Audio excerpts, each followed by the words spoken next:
Universitária Goiânia, 870 AM.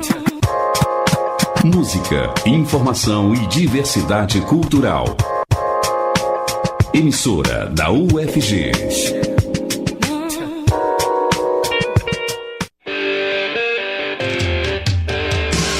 Começa agora o Estação Esportiva.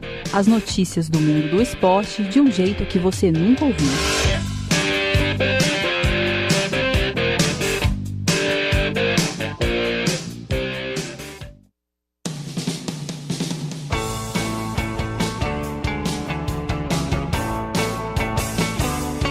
Muito boa noite a você, ouvinte que está ligado na Universitária pelos 870 AM do seu rádio ou conectado pelo nosso site www.radio.ufg.br. Está começando agora o Estação Esportiva, uma produção de estudante de jornalismo da Universidade Federal de Goiás. E quem vai estar com você nesse início de noite de quinta-feira sou eu, Daniela Vessiani, hoje acompanhada da Mariana Siqueira. Muito boa noite para você, Mariana. Boa noite, Dani. No programa de hoje você vai conferir um boletim sobre o draft, um sistema de profissionalização do atleta. No Giro Esportivo vamos saber um pouco mais sobre o judô em Goiás e também sobre o que está rolando nos demais esportes. Além disso, vamos conferir as principais notícias do que está acontecendo no futebol goiano. Tudo isso e muito mais você acompanha na sequência do Estação Esportiva de hoje.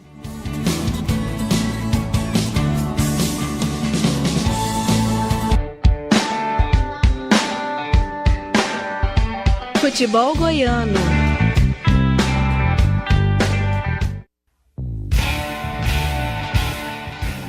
Os times goianos estão muito bem posicionados na tabela do Brasileirão Série B e nesse final de semana as equipes da capital vão ter confrontos difíceis pela frente. Exatamente, Mariana. O Vila Nova vai até a Arena Castelão enfrentar o líder e Goiás e Atlético vão fazer um clássico decisivo. Faltam apenas 12 rodadas para o final do campeonato e de agora em diante todo jogo é direto, já que os times goianos buscam estar na Série A ano que vem. O Vila Nova já entrou em campo na 27ª rodada. Fora de casa, o Tigre enfrentou o vice-líder CSA e conseguiu uma vitória maiúscula no Rei Pelé. O Colorado saiu perdendo na primeira etapa e conseguiu empate e depois virou o confronto nos minutos finais. O detalhe é que os 2 gols foram marcados pelo atacante Rafael Silva, que estava em noite inspirada. Essa partida foi na última terça-feira e depois de uma sequência de jogos, um em cima do outro, o Vila vai poder dar uma respirada no campeonato. A próxima partida do Tigrão vai ser no dia 21 de setembro, numa sexta-feira.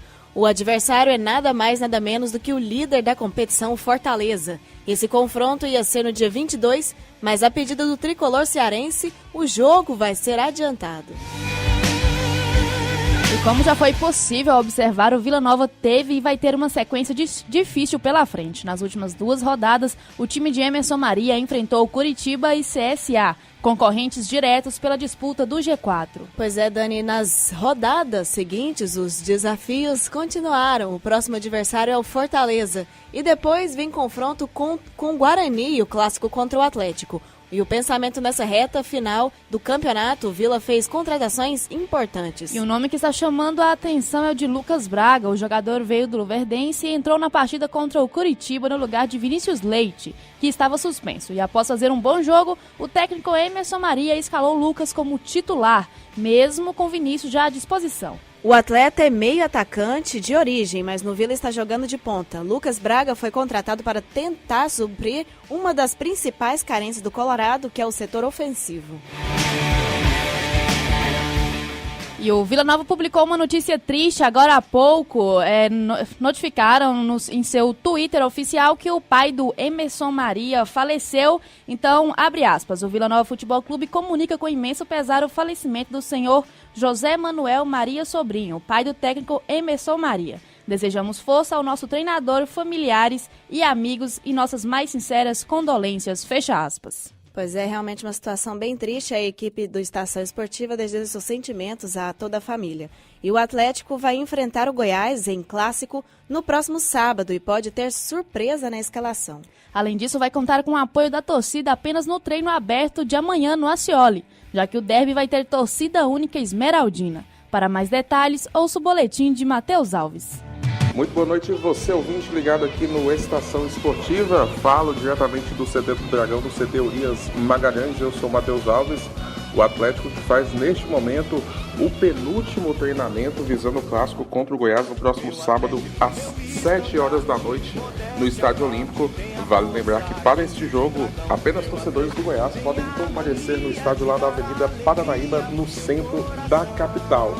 Quem falou sobre isso hoje aqui no CT do Dragão em entrevista coletiva foi o atacante jogando como falso 9, Renato Kaiser, sobre essa pequena vantagem do Esmeraldino para este confronto de sábado. Eu acho que a vantagem que o Goiás tem é a torcida, né? Mas eu acho que dentro de campo vai ser um jogo muito disputado, é um clássico, tem dúvidas que vai ser um jogo bem disputado. Então essa questão de favoritismo aí é difícil falar. Acho que lá dentro de campo, quem tiver melhor, o favorito, o clássico a gente pode decidir em uma bola, em um lance, então acho que é difícil falar de favoritismo, agora está cedo ainda. O técnico Cláudio Tencati esboçou o time com uma novidade, já que não contará com o volante Rômulo, suspenso pelo terceiro cartão amarelo no clássico contra o Goiás. Matheus Trindade foi quem treinou hoje a maior parte do tempo entre os 11 iniciais. De resto, o time deve ser o mesmo que venceu a equipe do Oeste na última rodada por 2-1 fora de casa. O time que deve ir a campo deve contar com Jefferson no gol, na lateral direita Jonathan, na zaga Oliveira e Gilvan, lateral esquerdo o Mascarenhas. O meio campo formado por Matheus Trindade ou Thomas Bastos, Pedro Bambu e João Paulo. Mais à frente, um ataque muito veloz formado por Júlio César, Renato Kaiser e André Luiz. E já que não contará com a torcida no Estádio Olímpico, a diretoria do Atlético convoca os seus torcedores para comparecerem amanhã às 4 horas da tarde no Estádio Antônio Ascioli, treino aberto ao público do Dragão, o último antes do confronto contra o Goiás. E se ontem a diretoria aproveitou para chamar o torcedor, hoje foi Renato Kaiser que fez a questão de contar com o torcedor para o treino de amanhã. Pedir a eles que vão lá nos apoiar, porque a gente não vai conseguir ver eles de dentro de campo fora nas arquibancadas. Então peço para eles nos apoiar amanhã no treino, que com certeza vai ser uma força a mais que a gente leva para sábado. Você ouviu o atacante Renato Kaiser, aqui é Matheus Alves para o Estação Esportiva. Como já falamos, o próximo adversário do Goiás é o Atlético e as duas equipes estão coladinhas na classificação, o que dá uma pitada a mais de emoção no duelo que vai acontecer sábado. Pois é, Mariana, clássico bom é clássico com ingrediente, para esse não vai faltar o que precisa. Os dois times estão bem no campeonato e essa partida pode ser decisiva para saber quem fica de vez no G4 do Brasileirão. O Verdão sofreu um revés na última rodada e esse pode ser o duelo da remissão. Exatamente, Daniela. E o Goiás perdeu para o até então lanterna do campeonato, Boa Esporte. A partida foi em Varginha e esse resultado fez a equipe goiana cair uma posição na tabela. Agora, o duelo contra o Atlético vai ser no Estádio Olímpico e o Esmeraldino espera contar com o apoio dos seus torcedores. Como no primeiro turno o Atlético foi o mandante, dessa vez o dono da casa é o Goiás. Esse confronto vai ter a presença de torcida única, o que já estava virando tradição nos clássicos goianos. E o Esmeraldino pode entrar em campo com algumas mudanças. Uma delas é na zaga. Victor Ramos é dúvida depois de sofrer uma contratura muscular e Ed Carlos pode ser o provável substituto. O defensor jogou na partida contra o Atlético no primeiro turno e nesse duelo o Goiás venceu e começou a arrancada no campeonato. Antes dessa partida, o Esmeraldino ia mal das pernas no Brasileirão. O time chegou a ficar na zona de rebaixamento do campeonato. Mas agora a história é outra e Ed Carlos declarou em entrevista que o Goiás é capaz sim de ter uma boa sequência na competição. Lembrando que a partida entre Goiás e Atlético vai ser sábado, às 7 da noite no Estádio Olímpico. Esse jogaço vai ter a transmissão da equipe Doutores da Bola.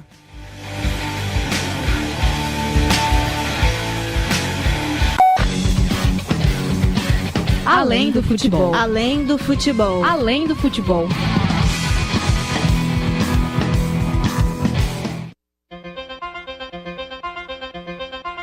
E hoje no Além do Futebol vamos conhecer o draft, o sistema de profissionalização de atletas adotado por algumas ligas esportivas do mundo. Para saber mais, confira agora o boletim de Bruno Balduino na voz de Tandara Reis.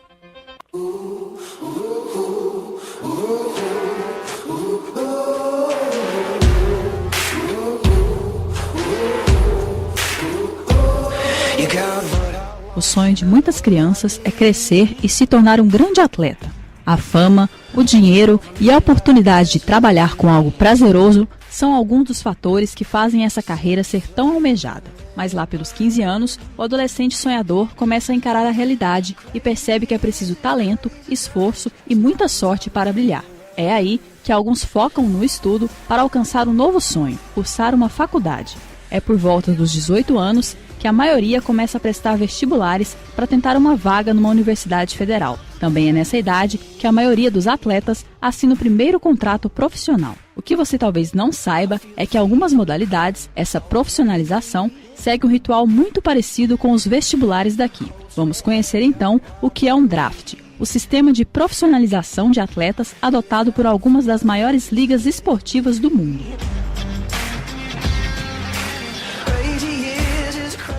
O draft é utilizado pelas principais ligas de basquete, futebol americano, beisebol e hóquei do mundo. Em todas elas, a estrutura é muito semelhante. O jovem se candidata para jogar na liga e fica à disposição, junto com outros atletas, para exames, medições e treinamentos. Daí, num certo dia, ele e os colegas se reúnem numa cerimônia e ele é escolhido por um time que se interessar pelo seu potencial. Parece meio confuso, mas você lembra como era o futebol na rua da sua casa? 2 pessoas tiram para o ímpar e quem ganha escolhe primeiro.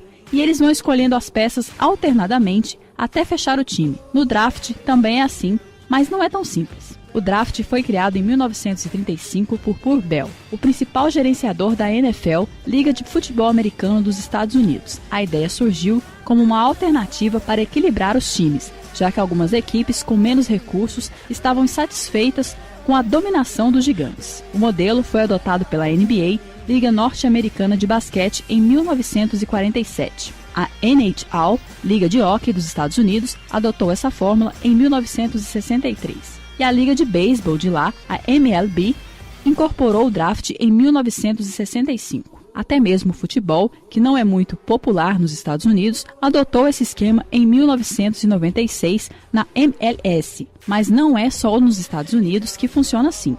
Canadá, Japão e Austrália são alguns dos países que adotam esse mesmo modelo para suas ligas. Mas você ainda deve estar com muitas dúvidas sobre como funciona um draft. Vou usar o exemplo do draft da NBA, um dos campeonatos mais populares do mundo. A Liga de Basquete Americana tem 30 times e o conceito do draft é ajudar a fortalecer as equipes com elencos mais fracos, equilibrando o nível e fortalecendo a competitividade. Para cumprir esse objetivo, a Liga faz um sorteio que define a ordem de escolhas do draft. Dos 30 times da Liga, 16 vão para os playoffs, o mata-mata que decide quem é o campeão. Estes são os melhores times da Liga. Os outros 14, que tiveram um desempenho mais fraco, participam do sorteio do draft. Daí você pode pensar, não seria mais óbvio dar a primeira escolha para o pior time e assim sucessivamente? Seria. E foi assim por muito tempo, mas alguns times começaram a perder de propósito quando viam que não tinham chances de chegar aos playoffs. O esquema era ficar na lanterna do campeonato para pegar o jovem com maior potencial. Para evitar isso, a Liga definiu que seria preciso uma loteria. No sorteio, o pior time da Liga tem 25% de chance de ter a primeira escolha do draft. O segundo pior time tem 20%, o terceiro pior time 15% e assim vai até o 14º. O sorteio, que define a ordem de escolhas, é transmitido ao vivo e é um dos eventos mais assistidos da NBA. Depois que é decidida a ordem de escolhas, é a vez de saber quem são os candidatos a entrar na liga. Os atletas devem se inscrever e atender a alguns requisitos, como estar matriculado em uma universidade americana. Isso é normal, já que o basquete universitário por lá é muito forte e tem ofertas de bolsas para atletas com potencial, mesmo que eles não sejam, digamos, muito inteligentes. Você deve estar pensando como que faz para entrar na liga se você não mora nos Estados Unidos. É simples, você concorre no draft também. A NBA abre exceção para atletas não americanos. Muitos desses atletas, inclusive, já estão até em idade avançada e concorrem com os guris de 18 anos. Todos os candidatos passam por um mês nos campos de treinamento da NBA, sendo observado pelos times até que chega o grande dia. A cerimônia do draft é televisionada para diversos países e costuma lotar ginásios. Apesar de só 14 times disputarem a loteria, todos os 30 participam do draft. A partir do 15º, a ordem é definida pela classificação na última temporada regular. São 30 times e cada time tem direito a uma escolha. Depois dessa primeira rodada, os 30 times podem escolher mais um atleta, seguindo a ordem da primeira rodada. Ao final, 60 jogadores são escolhidos pelas equipes e podem assinar contratos profissionais. Mas geralmente, um draft tem mais de 100 candidatos. Então, o que fazem os jogadores que não são escolhidos? Eles podem tentar no próximo ano? Não podem. Você só pode participar do draft uma vez.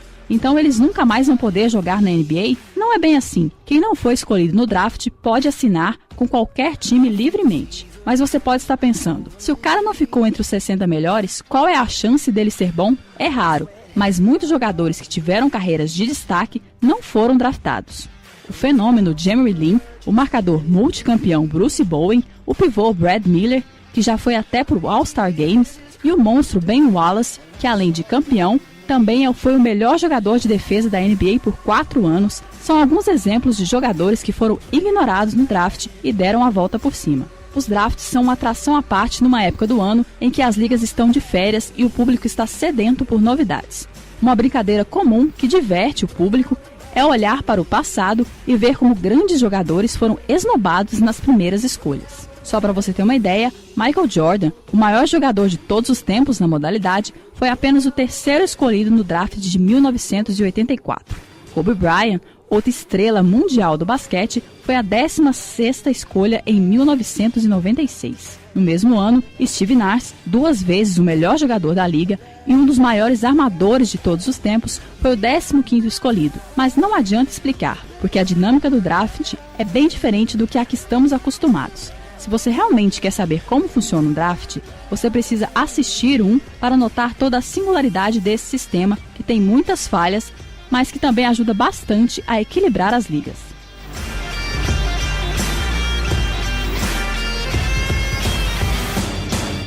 Boletim de Bruno Balduino na voz de Tandara Reis para o Estação Esportiva. Você está ouvindo Estação Esportiva, o horário nobre do esporte no seu rádio. Na Universitária são 6h47. Giro Esportivo.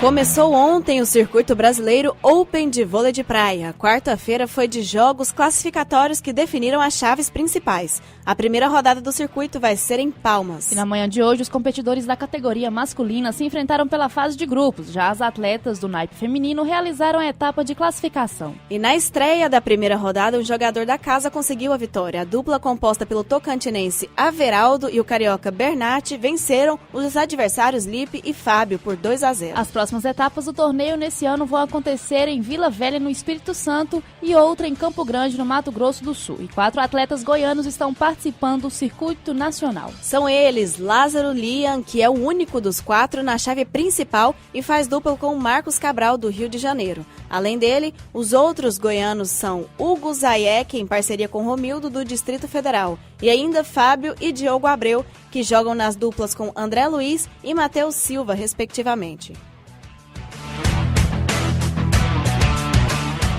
E no próximo sábado vai acontecer a 7ª etapa do Campeonato Goiano de Judô. O torneio, que reúne 9 classes do esporte, vão ter sede na cidade de Anápolis. Para saber mais sobre a competição, confira as informações no boletim de Rawane Rocha.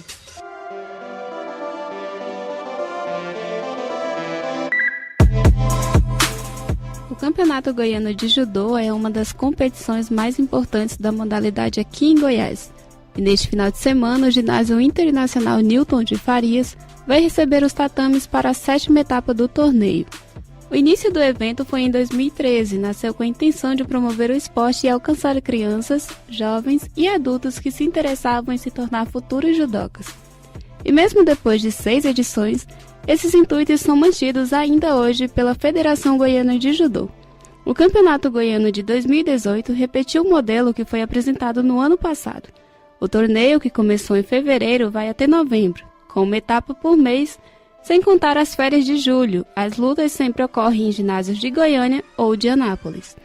Para melhorar a estrutura da competição, a Federação Goiana colocou regras na participação dos atletas, e a mais importante delas é a obrigação de pertencer a uma equipe ou associação de judô do estado de Goiás. Para este sábado, esses competidores vão estar distribuídos em 9 classes, que vai de pré-mirim a sênior. A diferença entre elas está na pesagem e no peso de suas lutas, dentro de todo o torneio.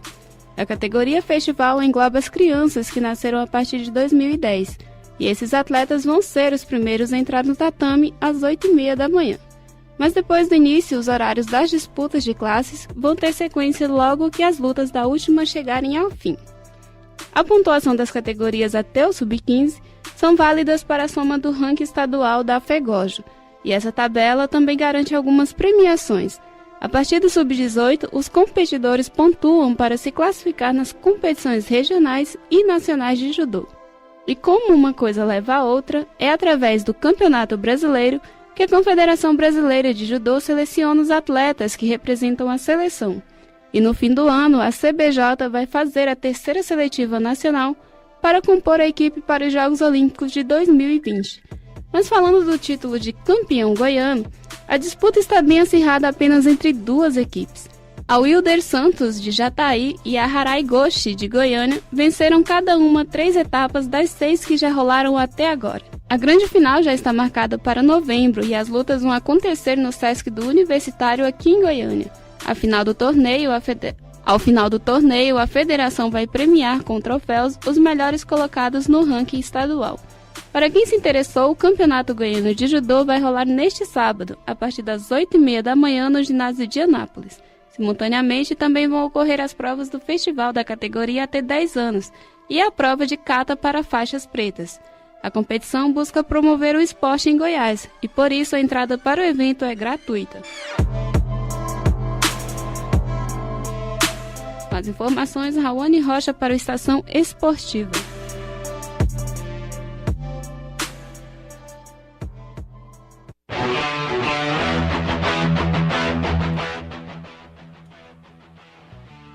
E hoje teve Liga Mundial de Vôlei. Nossa seleção jogou a segunda partida no torneio e o confronto foi um clássico do voleibol mundial. Brasil e França protagonizaram uma disputa que não deixou a desejar. As duas equipes são de alta qualidade técnica e a rivalidade esportiva aumentou a expectativa para esse jogo. E a vitória foi brasileira por suados 3-2. O Brasil estreou no Mundial nessa quarta-feira e tem 2 jogos e 2 vitórias, mas o que faltou no duelo ontem sobrou hoje. A equipe comandada por Renan Dalzotto conseguiu consertar os erros no bloqueio e hoje esse foi um dos principais recursos. Mesmo com a melhora da equipe, o duelo contra a França nunca é fácil. Apesar disso, o time da amarelinha se sobressaiu nos 2 primeiros sets. Com o brilho do ponteiro Lipe, o Brasil venceu com as 2 primeiras parciais de 25-20. Mas o jogo foi outro na terceira virada. A equipe francesa entrou com muitas mudanças e confundiu os adversários que estavam até então com a vantagem. Os brasileiros buscaram uma reação com o Wallace, mas os pontos do oposto foram ofuscados por outro jogador da equipe rival.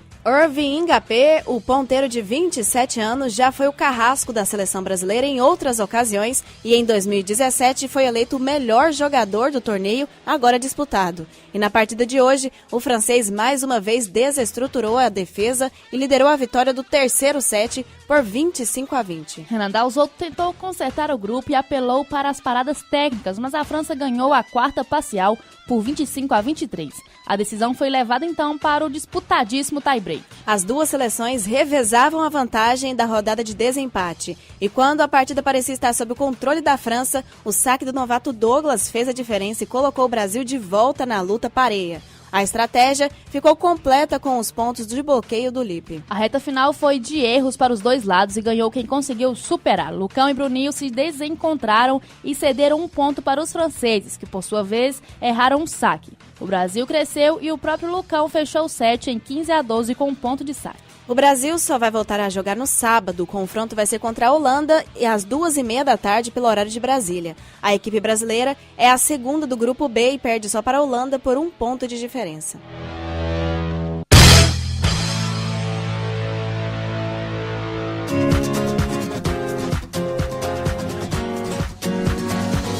Futebol pelo mundo.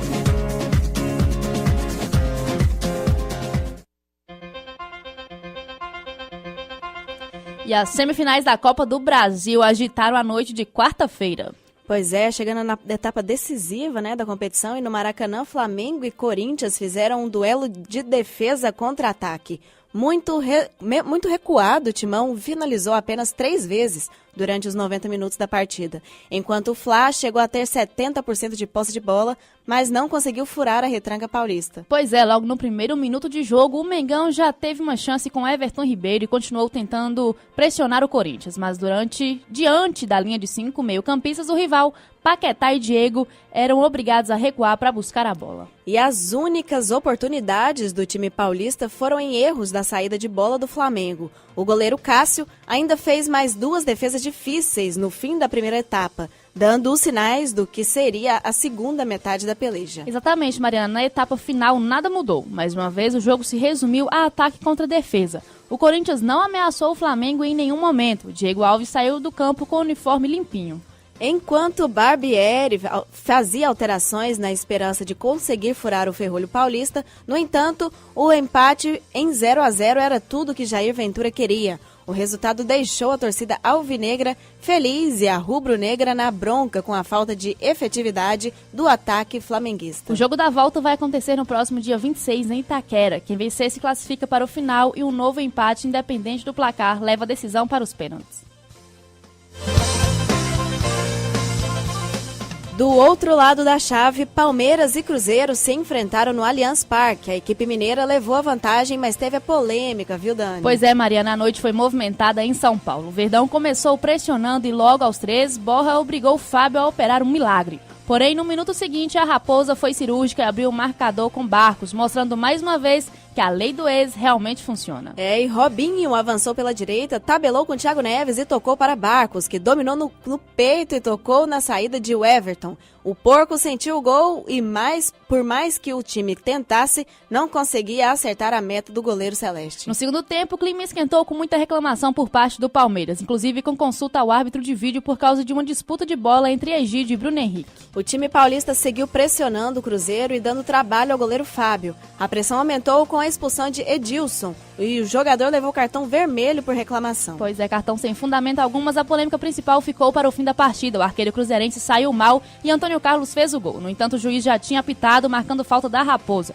Os jogadores os jogadores palmeirenses reclamaram muito e pediram que o VAR fosse consultado, mas o árbitro encerrou a peleja. Cruzeiro e Palmeiras voltam a duelar no dia 26 no Mineirão. Com o triunfo, a equipe de Mano Menezes vai jogar por um empate, enquanto o clube paulista precisa de uma vitória para se classificar para a grande final da Copa do Brasil de 2018.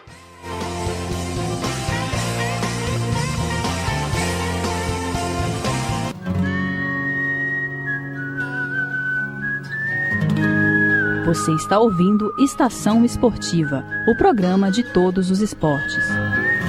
Na Universitária são 6 horas e 58 minutos.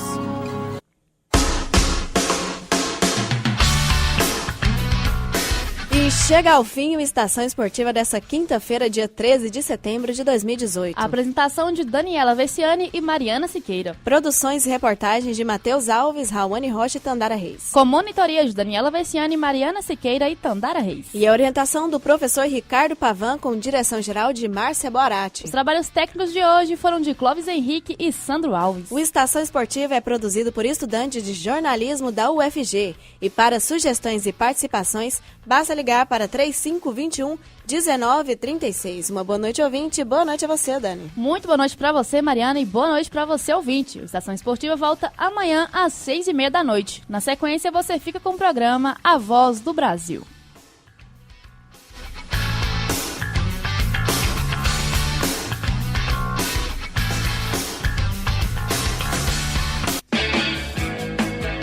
E fica por aqui o Estação Esportiva. A sua resenha diária sobre todas as competições do esporte.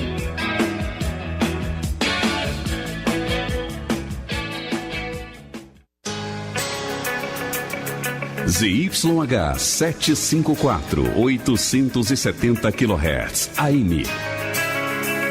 Rádio Universitária.